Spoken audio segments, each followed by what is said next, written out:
Kang, katanya rezeki itu sudah diatur sama Allah. Berarti tidak ada dong yang namanya pelarisan.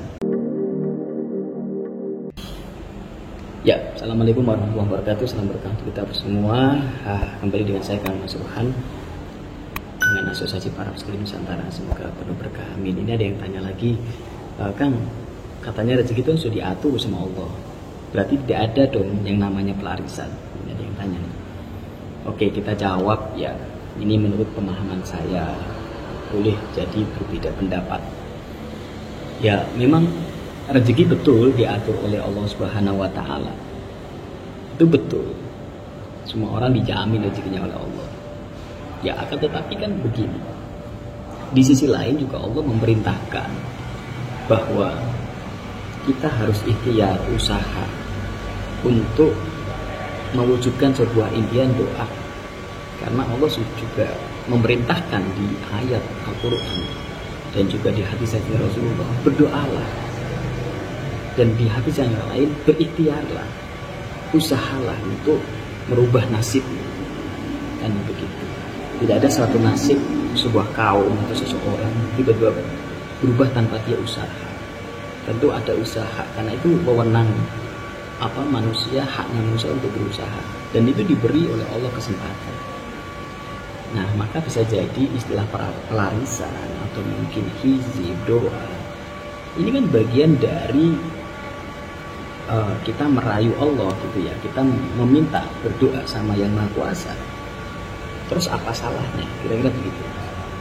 Justru malah dengan sarana pelarisan, sarana ilmu, atau mungkin sarana ikhtiar yang lain, malah jadi ladang pahala kan? Karena kita meminta sama Yang Maha Kuasa, kita mau berdoa sama Allah, kita mau merayu Allah. Ilmu pelarisan, sarana pelarisan, kasbi pelarisan atau sejenis yang lain itu kan bagian dari ikhtiar dohir dan batin. Tasbih pelarisan ini sebagai ikhtiar batin, karena kita mau berdoa, kita mau berwasilah kepada orang-orang yang punya ilmu. Nah, ikhtiar dohirnya adalah dengan kita wirid, berdoa, minta sama Allah pakai sarana pelarisan atau sejenisnya, kita akan lebih bersemangat dalam bekerja, dalam berupaya, dalam melakukan sesuatu hal untuk mengejar cita-cita. Nah, disitulah nilainya malah plus kan, berganda.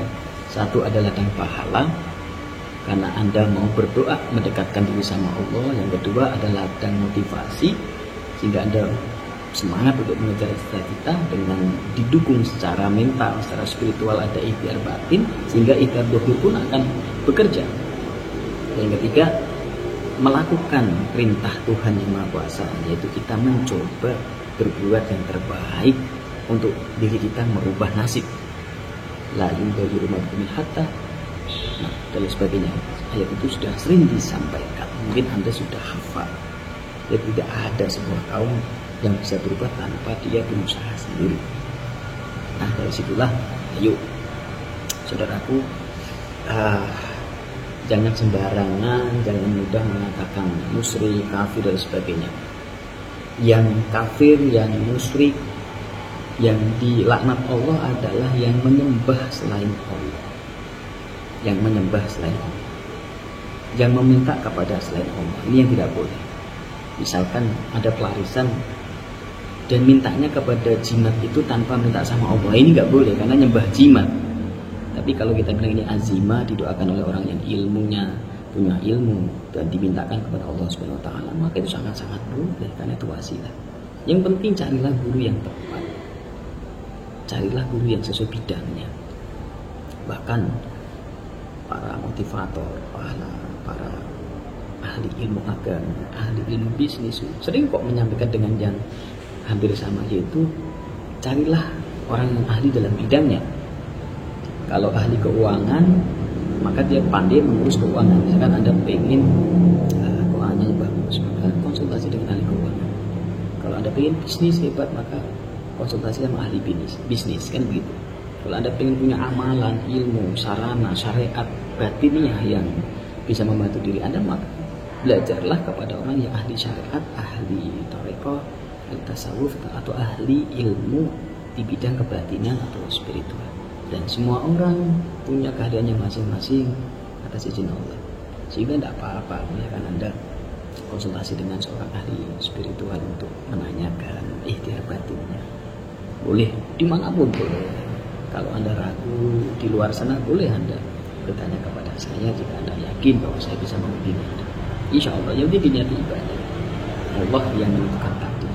Kita usaha sebisanya. Insya Allah berkah. Semoga bermanfaat. Atur nuwun, saya akan Mas Assalamualaikum.